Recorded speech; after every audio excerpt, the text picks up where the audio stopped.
All right. Hi there, everybody. It's Ben Lind again, welcoming you back to another episode of Hive's People Science in Session. Really pleased to be joined today by our Director of People and Culture, Tracey Elvin. Tracey, thank you for coming on here with me today.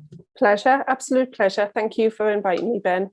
Hey, pleasure's all mine. Well, so look, as people may have been able to tell from the title of this, we're here to sort of talk a little bit around D&I, but with a slightly different spin on it, because I believe, Tracey, the case may be that it should actually be I and D. Yes, I'm a great believer that it should be inclusive and diversity, because I really do have a sense of, if you're an inclusive employer and you have that safety for employees to feel like they belong somewhere, that automatically drives the diversity element of it.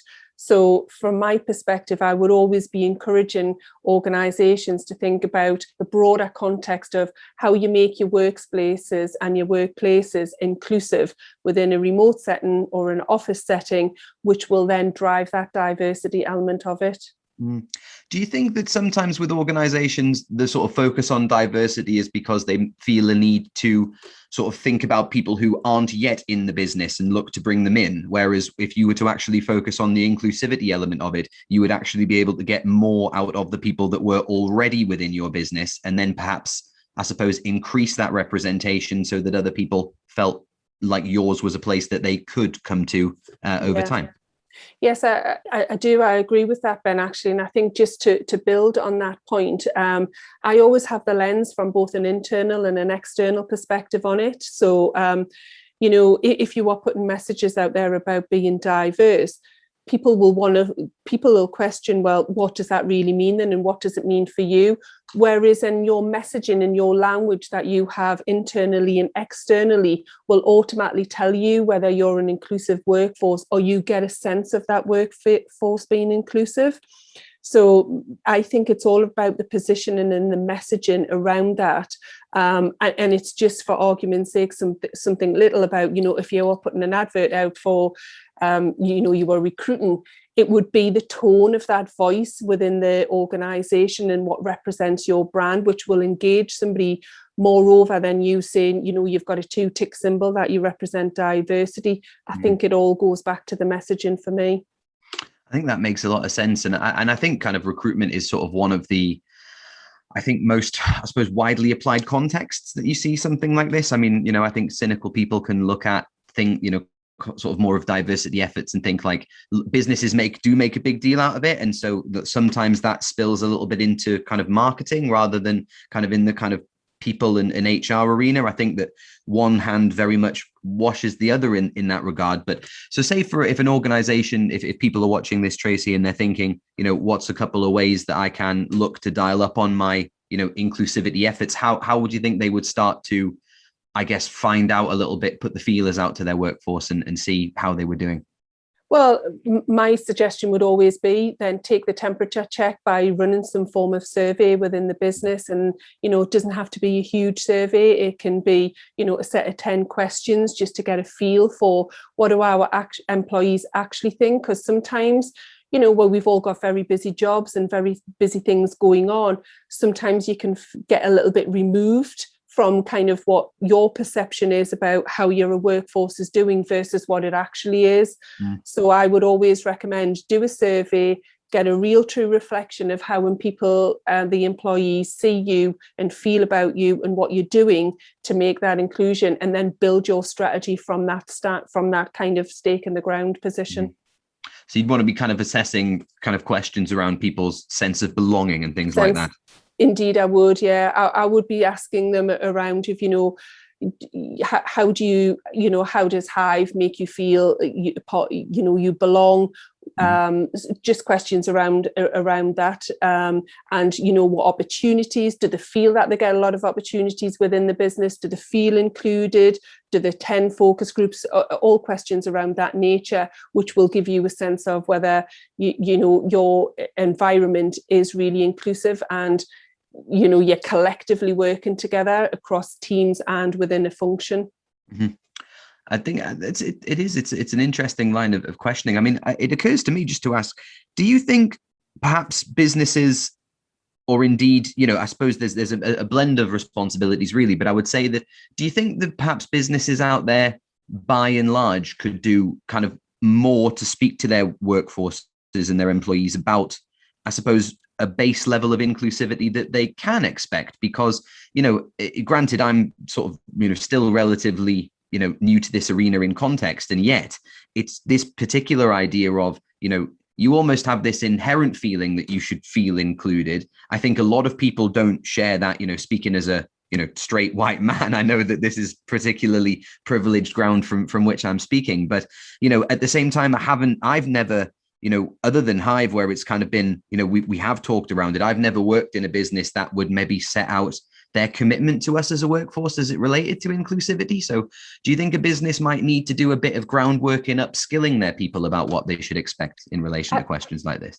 I think they should. And, there's a lot of things that in organizations to do. There's a lot of, different organizations that they can work with. And, Stonewall is a brilliant one, is a starter for 10. There's many organizations out of there.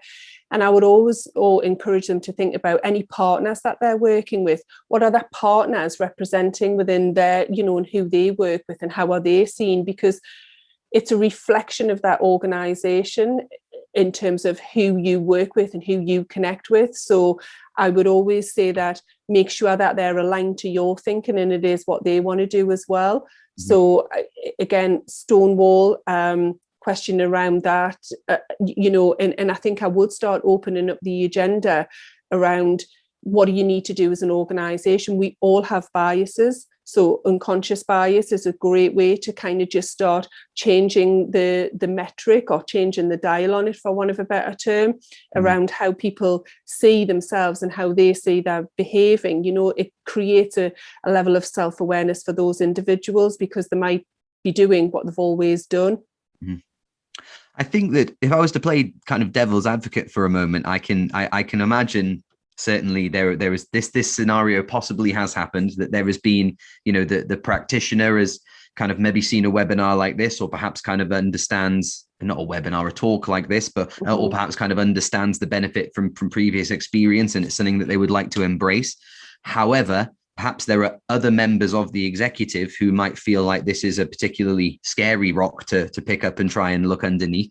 And I was wondering, Tracey, what if any kind of, I guess, overall benefits can we speak to from a business perspective, other than, this feeling that this is the right thing to do? I think everybody would agree that, but for the more, risk averse business, or those who might not be as embracing of uncomfortable conversations, what other benefits do you think we could point to that a business might be able to get from embracing conversations such as this? Well, I think there's a multitude of benefits from my perspective. I think if you are an inclusive employer, that drives a level of psychological safety with those individuals. That then drives a level of performance with those individuals, because they feel they can have a courageous conversation, they feel that they can open up, and it also drives a level of innovation as well. So it helps organizations where they have that level of safety, that somebody feels they can ask a question, throw a statement out within any one forum group, and it'll be okay. And often that can spark something else. So, somebody could suggest something and go, oh my God, that's a brilliant idea. Whereas if you haven't got that sense of inclusion or that sense of psychological safety, you may never get those opinions and statements thrown out there. And therefore you might never get that piece of that nugget that might just make your business quite a lot of money as such. So I think there's a multitude of benefits. I think it also creates a high level of cross-functional working. I think it creates a high level of co-creation in terms of things you do. And I think, when you've got different people with different backgrounds and different perspectives, that drives a whole new element in itself. Absolutely. No, I would entirely agree with that.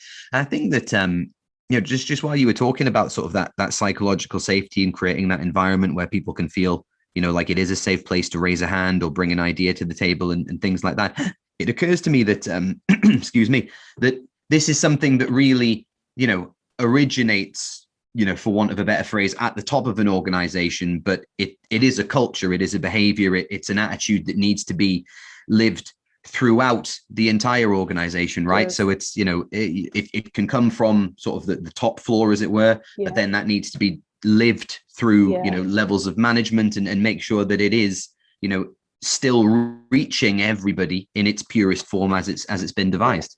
Yeah, absolutely. And, in my experience through many years, it's, that psychological safety and that inclusion it comes from the top, and it penetrates right across the rest of the business. But I think it works across, horizontal and vertical across the business too. And those things, that sense of belonging needs to be felt, and it needs to be connected to the business's vision and the business's purpose as well. And, majority of organizations today have all got a set of values, and that feeling of inclusion should be connected to those values piece as well, because that should drive your culture in terms of what you want. And if you have all those separate entities connected, it drives that overall culture within a business. Excellent. You mentioned just something that you mentioned a little bit earlier, Tracey, that I would like to dig into, probably just for the last point, actually, is this employee forums or employee focus groups. Now, I've in my experience, having participated in a couple of kind of previous organizations, and as what's the word, willing to come forward with my opinions as I am, yeah. I often wonder, do employee forums and employee focus groups whereby they are created on a voluntary basis, let's say, by more outgoing and gregarious people who are coming forward and having a say on things, does that risk in some ways sort of prejudicing, and I use that, the agenda as to what gets spoken about? And I think the follow-up question, if the answer were to be yes, is, would you see the benefits in sort of more of a confidential sort of channel whereby almost themes could be crowdsourced for these more forthcoming people to then discuss in a group? And yeah, absolutely correct. So the answer to point one of that question was yes. Sometimes you will get that. In my experience from working in a charity where there was a lot of different parts to that charity, connecting vulnerable people to the charity. And I think one of the things that I worked with my HR team there was setting up these think tanks, as we called them there. And we were looking at different parts of the business in terms to contribute to these. But you're absolutely right. When we didn't get some representation from some others, I personally, visited, as we could then, kind of those groups of individuals and asked if there was something that I could help or support, or why they felt they couldn't do it. So I built that relationship. And again, it's about building that trust, and it's about building that psychological safety with it. So yes, it is. And sometimes you have to go deeper and ask more courageous conversations and go under another level of skin to just get to the bottom of, well, just because somebody new's come into the business, I was people culture director there, doesn't mean to say just because I had come in there, they were going to give me that trust immediately. I had to earn that trust and build it. And that's sometimes what you'll need to do. Mm-hmm. So there you go, everybody. I think that's the big takeaway from this is, start with the difficult conversations. Don't be scared of them, and kind of embrace the discomfort, because on the other end of that are, really positive changes for the future of your business. Tracey, I mean, would you have anything you want to send us off with? No, just thank you very much. And any questions, or if you need a survey, then you know where we are. Fantastic. Well, Tracey, thank you very much for your time. And everybody, we'll see you in the next one. Thank you.